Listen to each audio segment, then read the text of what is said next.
রান্না করতে কোথায় গিয়েছিলেন? পঞ্চবল্লী। পঞ্চল্লি গিয়েছিলেন, তা ওখানে মোটামুটি খাওয়া দাওয়ার আগে প্রথম ব্যাচ বসার আগে আমি বিলাট দিচ্ছি। কেন? কারণ ওই যা ওরা যে একের পর এক জিজ্ঞাসা করছে যে মালিক পক্ষ তরকারি কেমন হয়েছে, তা বলছে রান্নিটা কোথায়।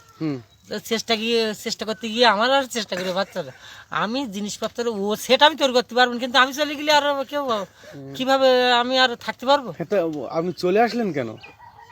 আরে দই একটা জমিন আর যা শুক্তো তরকারিতে মনের বলি জাল দেবে। হায় হায়, এরকম হলো কেন?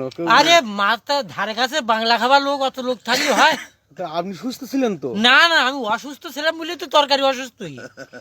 ও তাহলে মানে শেষ অবধি ছিলেন না? আর শেষ কি, প্রথমে থালা দেওয়ার সাথে সাথে আমি বিলি পড়ি।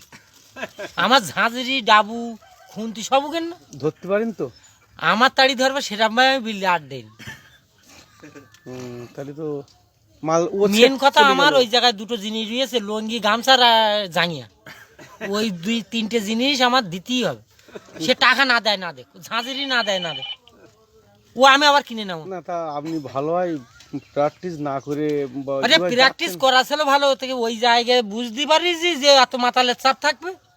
আমি শুক্তো তরকারি চাপাইছি দেখি 4-5টা বাংলাই, আমি শুক্তো তরকারিতে ঝাল দেবে। এবার প্রথম ব্যাচ যখন বুঝতে তখন আমি বিলি পড়েছি, আমার ঝাঁঝরি ডাবু খুন্তি সব ওখানে পড়ে দিই, আর আমার সেই গামছা লঙ্গি আর জাঙিয়ে। আমি বিলি না পড়লে আমি থাকতাম না, বাড়িটা আমার গায়ে লাগে। মারতে পারেন তো?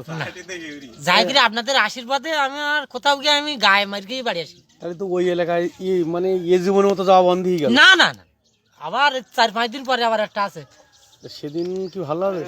দেখা যাক ওই জায়গায় গিয়ে। ওই বনশুর বাড়ি ঢুকতে যাবে যে এই রান্নি আগের দিন শুক্তো ঝাল দিয়ে চলে গেছে, এই রান্নি আমি আবার ঢুকবো। আমি আগে থাকতে বলে দিস তো যে এখানে যেন বাংলা পরিবেশন যেন না হয়। তাহলে এটা রাইট। হ্যাঁ, যারা রবি যেখানে রাঁধতে যায় আগে চেষ্টা করে যে ওর ব্যাগে কিছু আস কিনা।